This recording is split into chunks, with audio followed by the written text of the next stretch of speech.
Assalamualaikum warahmatullahi wabarakatuh. Selamat pagi anak-anakku semuanya. Bagaimana kabar kalian hari ini?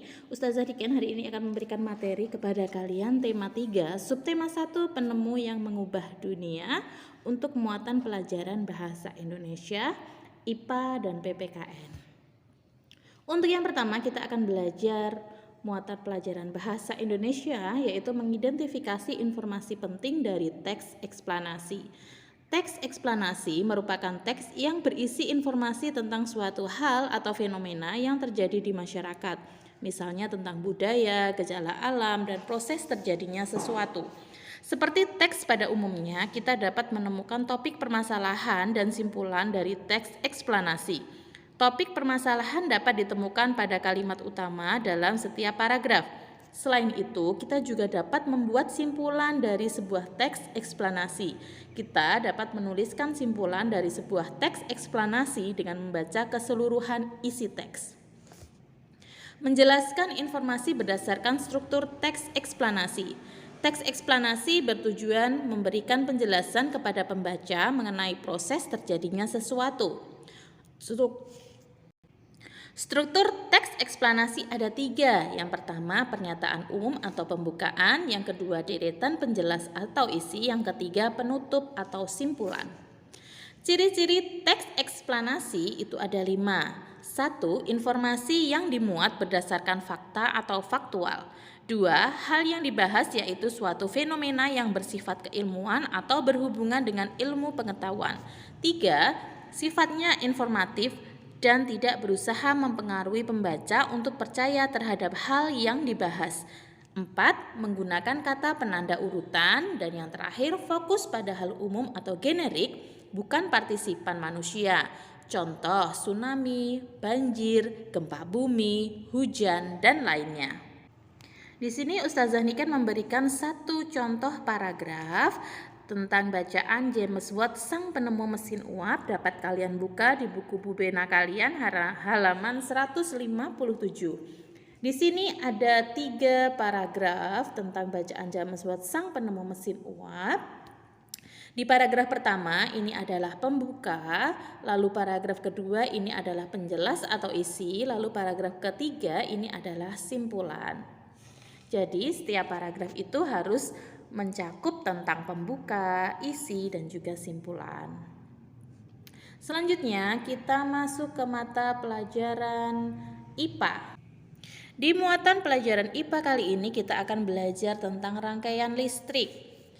Peralatan elektronik yang ada di rumah kita dapat menyala karena adanya arus listrik dan rangkaian listrik. Contoh peralatan elektronik yaitu lampu, senter, dan televisi. Rangkaian listrik tersusun dari komponen-komponen yaitu sumber listrik, konduktor listrik, dan alat listrik. Selain itu, kita juga memerlukan saklar, yaitu alat yang dapat menyambung dan memutus arus listrik dalam rangkaian listrik. Dalam rangkaian listrik sederhana, sumber listrik misalnya baterai, komponen konduktor misalnya kabel listrik. Rangkaian listrik dibedakan menjadi rangkaian terbuka dan rangkaian tertutup. Pada rangkaian terbuka, salah satu komponen rangkaian tidak terhubung. Pada rangkaian tertutup, semua komponen terhubung. Rangkaian tertutup dapat dibedakan menjadi rangkaian seri dan rangkaian paralel. Berikut adalah penjelasan tentang rangkaian seri, rangkaian paralel, dan rangkaian campuran. Rangkaian seri adalah beberapa komponen listrik yang disusun secara berurutan atau berderet dan berhubungkan dengan lainnya menjadi suatu rangkaian tertutup. Dan arus yang mengalir pada rangkaian tersebut harus melewati satu persatu komponen yang ada secara berurutan.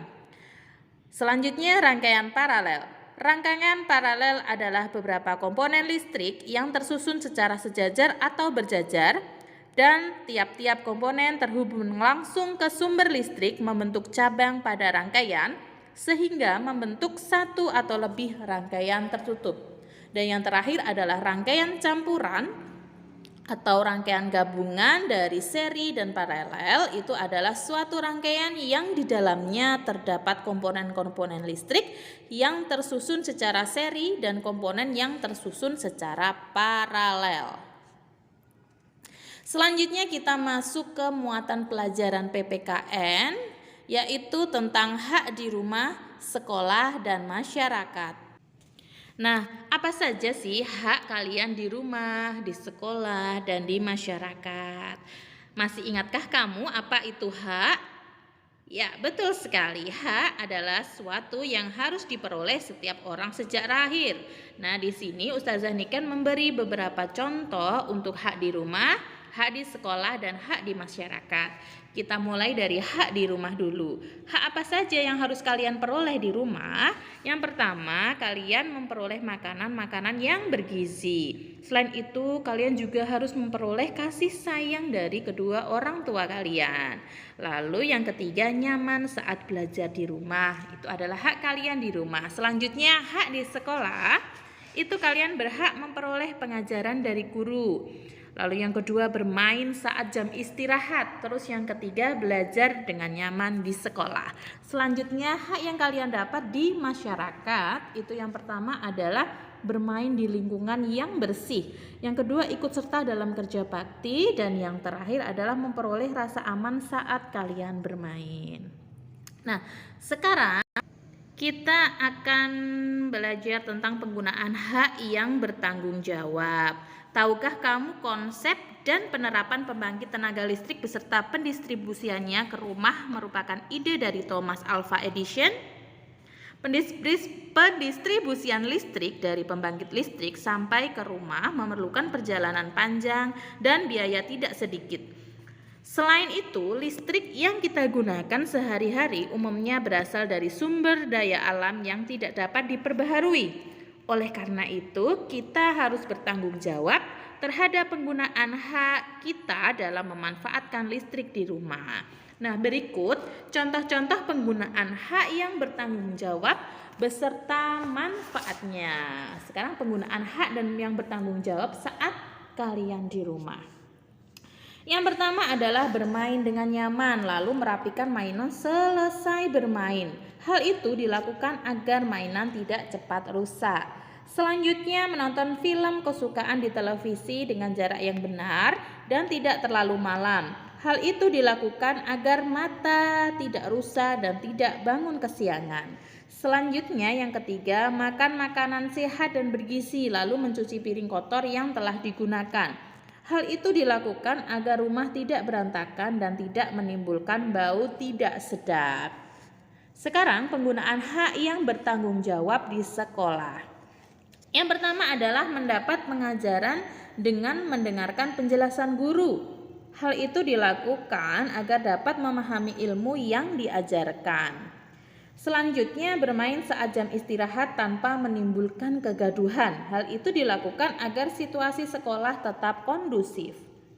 Yang terakhir, membaca buku di perpustakaan dengan tenang. Hal itu dilakukan agar dapat membaca dengan fokus. Selanjutnya, penggunaan hak yang bertanggung jawab di masyarakat. Penggunaan hak yang bertanggung jawab di masyarakat antara lain yang pertama adalah bermain di taman tanpa menginjak rumput. Wah, gimana ya tanpa menginjak rumput? Maksudnya rumput-rumput di taman itu yang tidak boleh diinjak itu jangan diinjak. Hal itu dilakukan agar rumput tidak mati dan tetap hijau.